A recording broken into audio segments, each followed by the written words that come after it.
Afternoon, welcome back to the shed on this lovely sunny March afternoon here in Monmouthshire. Now, I was watching one of my favourite YouTube channels the other day, Nino, on the Nev channel, the Not Economically Viable. Check it out, it's a brilliant channel, but I got to pick him up on a discrepancy because he was claiming that he'd bought the UK's cheapest Range Rover. I beg to differ. 250 quid. Now, I have bought cars closer to home than this before because I bought one off my neighbour, but this has got to take second place because it was less than a mile away. It's parked in the car park of a local pub for a few years, and I've been driving by it saying I'm going to have that, and I pulled in there today, made him a cheeky offer of 250 quid, and that bought me the car. It's a two-owner from new car, but obviously the second owner left a little bit to be desired. I have to talk a little bit quietly because they may be within earshot, but it's all there. It's a 4.4 petrol V8, auto obviously. It's an early car, it's an 02, but yeah, I reckon with a good wash, that might clean up all right. Now, my intention with this car is not to do anything more than try and make some quick money. So a quick clean up, some air in the tyres, do what needs to do and get it running, new battery, and flip it. Because as much as I adore Range Rovers and would love one, an old pre-facelift L322 petrol is not my bag, baby. This sort of thing is my bag, baby. Anyway, let's have a look inside, see what it's like. Ooh, black leather, that's nice. Horrible mould. Ooh, we'll stay well back and not disturb that. Don't want to be breathing that in. No sunroof. Headlining sagged. Window has been left open. Woof. Now there's a river just over there, and we had record level floods earlier on in this year. So I would imagine this car's been swamped. But having said that, it doesn't look or smell like it's actually been flooded. So let's hope that that is the case. Right, let's pop the bonnet and have a look at the lump.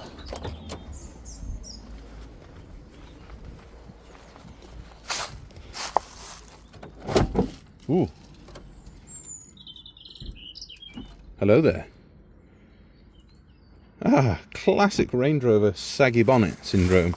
So that is a BMW M62 4.4 litre V8, 290 horse-ish, I think, maybe a little bit more.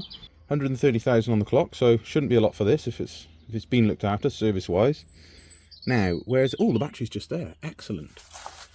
Excremente. Well, I actually bought a battery with me in the hope that one would be in there. Cool, that's gonna be a mission to get out, isn't it? Well, let's try it with some leads first. Just put some life to it and see if, well, for a start, we get that window up. But if it would start up and move, then that would be a massive improvement.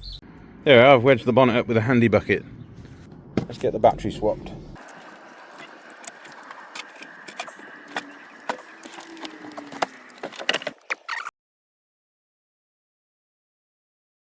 M62, what a beast. Ooh, we've got life, I can hear things happening. Ooh, it's exciting. Put the spanners away. Leaving these there for a minute. Right, let's check fluids. Where to is the coolant butt, as they say in Wales. Reassuringly empty. There's a little bit in there. Oh, it's bonging at me. Let's check the black stuff. Ooh, yeah, plenty of that. Probably too much. Probably got water in it. I just gave the steering wheel and the seat and stuff a bit of a wipe down because I don't want to be breathing in horrible dust from stuff. Air suspension inactive warning. Right, ignition's down in here on these, which is funny. Right, we've got ignition lights, transmission failsafe program 3, air suspension inactive. The old girl's got a whole heap of problems. Should we give it a whirl?